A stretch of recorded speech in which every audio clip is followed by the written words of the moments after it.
Biz ingliz tilini o'rganayotganimizda pre-intermediate darajasida ham, intermediate ham, upper intermediate ham passive voice ni o'rganamiz. Biz uni o'rganamiz, yodlaymiz, ishlatamiz, tarjima qilamiz. Essaylarda ishlatamiz hattoki. Lekin o'zi passive voice nega o'ylab topilgan? Nimaga o'zi kerak o'zi? Passive voice nimaga kerak? Nima uchun kerak? O'shalarni bugun gaplashamiz.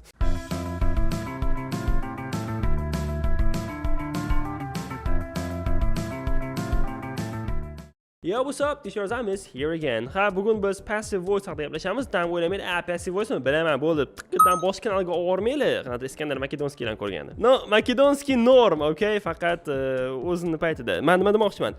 Faqat passive voice haqida emas, biz passive voice namunasida, misolida umuman inglizcha fikrlashni, ularni o'zi til qanaqa ishlashini yanada kengroq tushunib olamiz va bu albatta sizga qayishqoqlik, manyovrlar imkoniyatini oshiradi. Ya'ni ingliz tilida siz kengroq fikrlay olasiz, ko'proq gaplar tuza olasiz.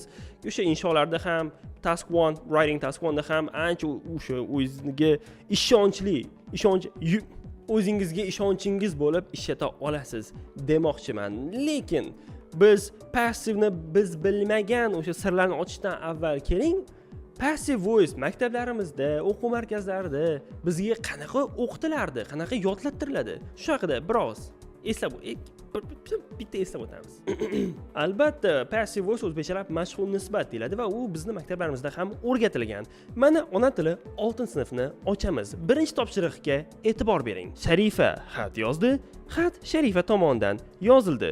Quyidagi gaplarni solishtirib, nimasi bilan farqlanayotganini ayting. Ha, birinchi gapimizda gapning egasi Sharifa, ikkinchi gapimizda esa gapning egasi xat. Xat haqida gap ketmoqda. Mana shu mashhur nisbat haqida bilishingiz kerak bo'lgan birinchi narsalardan biri. Lekin ikkinchi topshiriqqa e'tiborimizni qaratamiz. Yuqoridagi gaplarning egalarini aniqlang. Aniqlab bo'ldik. O'shaning uchun bu ham bajarilgan hisoblanadi. Bilib oling deyilgan bu qoidasi bo'lishi kerak, e'tiborimizni qaratamiz. Bajaruvchisi noma'lum bo'lgan harakat yoki holatni ifodalovchi fe'l shakli mashhur nisbat deyiladi. Mashhur nisbat shakli unli bilan tugagan fe'l bla bla bla. O'zlik va mashhur nisbat shakllari aynan bir xil, lekin ular harakat yoki holatning bajaruvchi nuqtai nazaridan farq qiladi. O'zlik nisbatida harakat holat bajaruvchining o'zi ustida amalga oshadi. Mashhur nisbatda esa bajaruvchi noma'lum bo'ladi. Tushunarlimi? Unda solishtiring. Tarandi, taraldi, kiyindi, kiyildi. Boshqacha aytadigan bo'lsak, oddiy til bilan. Ha, qoidalar juda ham zerikarli, shuning uchun ham ona tilini hech qachon men o'zim shaxsan yaxshi tushunmaganman. Sizlar yaxshi tushungansizlar. Hozirgi qoida ham tushunarsiz. Mana misolga qaraymiz, shunda tushunarli bo'ladi. Aytilgan: hozirgi kunda milliy xalq hunarmandchiligiga katta e'tibor berilmoqda. Hunarmandchilikka katta e'tibor berilmoqda. Bu yerda ish harakat bor. Berilmoqda, lekin e'tibor kim tomonidan berilmoqda? Buni bilmaymiz. Mutasaddilarmi, odamlarmi, xalqmi, yoshlar, qarilar kim tomonidan e'tibor beradi? Davlat tomonidanmi? Ha, bo'lishi mumkin. Hammasi to'g'ri bo'lishi mumkin, lekin gap bu haqida emas. Gap hunarmandchilikni o'zi haqida ketmoqda. Bu uning voqeasi va unga e'tibor berilayotgani aytilgan, xolos. Ingliz tilida ham xuddi shunday ishlanadi va passive voice ham aynan shu maqsad uchun kerak bo'ladi. Hali ham tushunmagan bo'lsangiz hech qisi yo'q, biz ingliz tiliga o'tamiz, u yerda yanada tushunarliroq bo'ladi. Ingliz tiliga qaraydigan bo'lsak, mana bu misolga e'tibor bering. 50 million cars are produced in the USA every year. Ya'ni har yili AQShda 50 millionta avtomobil ishlab chiqariladi. Va bu oddiy fakt. Bu present simple da turibdi. Present simple bo'lsa nega produced da idea borligi haqida sal kengroq gaplashamiz. Hozir bosh narsa haqida. Gapni ma'nosiga e'tibor bering. AQShda ishlab chiqariladi. Ha, lekin subject, ya'ni gapning egasi bormi? Kim tomonidan? Kim ishlab chiqaradi buni? Biz buni bilmaymiz. Bilishimiz ham kerak emas, bu muhim ham emas.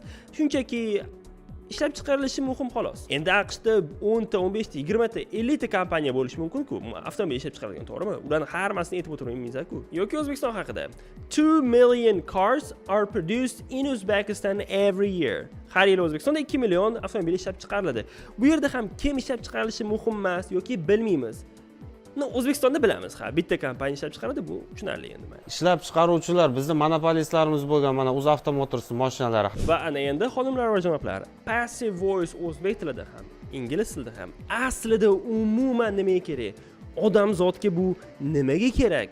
shu haqida gaplashamiz. Lekin passive voice haqida gaplashishdan oldin ba'zi foydali ma'lumotlar bor, o'shalar bilan ulashsam. Bundan oldingi videolarimizda Profi School haqida gaplashgan edik. Zamonaviy binoda tajribali o'qituvchilar bilan va zamonaviy jahon standartlariga mos keladigan o'qitish tizimi orqali ta'lim berish haqida ta'kidlab o'tganmiz. Va shuni ma'lum qilamanki, Beruniy filialida 5-dan 9-sinfgacha Profi Schoolga qabul davom etmoqda. Okey, boshlang'ich sinflar bor, men ukamni ham bermoqchi edim deydiganlar uchun yaxshi xabar bor. Ha, nullovka deydi o'zim, nullovka. Shunaqa. Agar sizni 5 yoki 6 yoshli janlaringiz, ukalaringiz, singillaringiz bo'lsa, ha, Profi Schoolda maktabga tayyorlov kurslari ham ochilgan va ularga qabul davom etmoqda. Barcha batafsil ma'lumotni ushbu videoning opisiyasidagi havola orqali va yoki kontakt telefonlari orqali olishingiz mumkin. Nega o'zi odamlarga passiv kerak bo'lgan?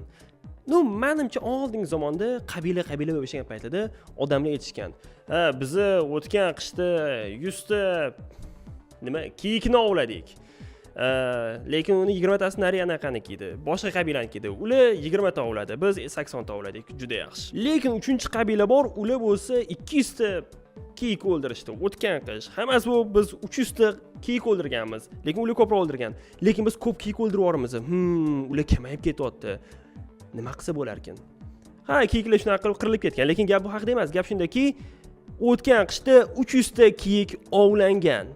Farqi yo'q, kim ovlagan, nari qabilami, ularmi? Fakt shu faktligicha qolmoqda. Kiyiklar kamayib ketyapti. 300 tasi ovlangan o'tgan yili. Va odamlar e'tiborni qabilalarga emas, kiyiklarga qaratish uchun mashhur nisbatni o'ylab topgan. Mana qabila gapirmaylar, ani kiyiklar haqida gaplashinglar.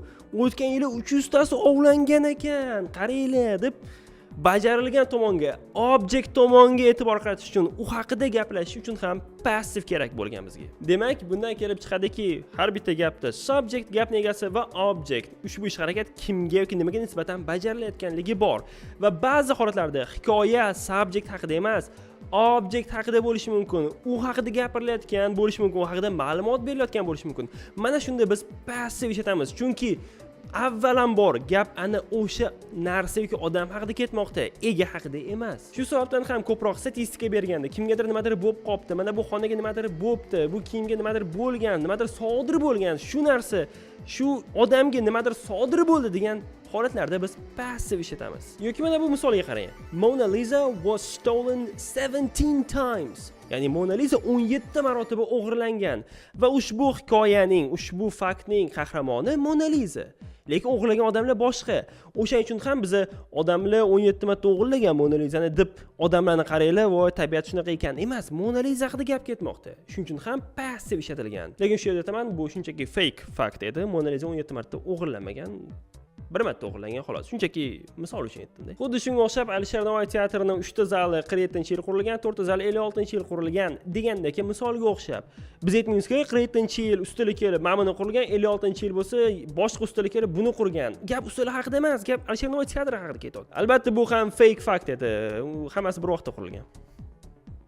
Hi. Ana endi aytishingiz mumkin. Xo'p, ma'nosini bilib oldik. Xo'p, endi formulasi, qoidasini bundoq ayting endi. U passive voice nechta formulasi bor, nechta zamoni bor deb so'rashingiz mumkin. Savolingizga javob bergan holda aytishim mumkinki, ingliz tilida nechta zamon bo'lsa, uni ustiga yana conditionallar bo'lsa, modal verblar bo'lsa, shularning hammasini qo'shganda 30 ta struktura chiqsa, ana shuncha passiv qilsa bo'ladi. Rostdan shunaqa o'zi aslida.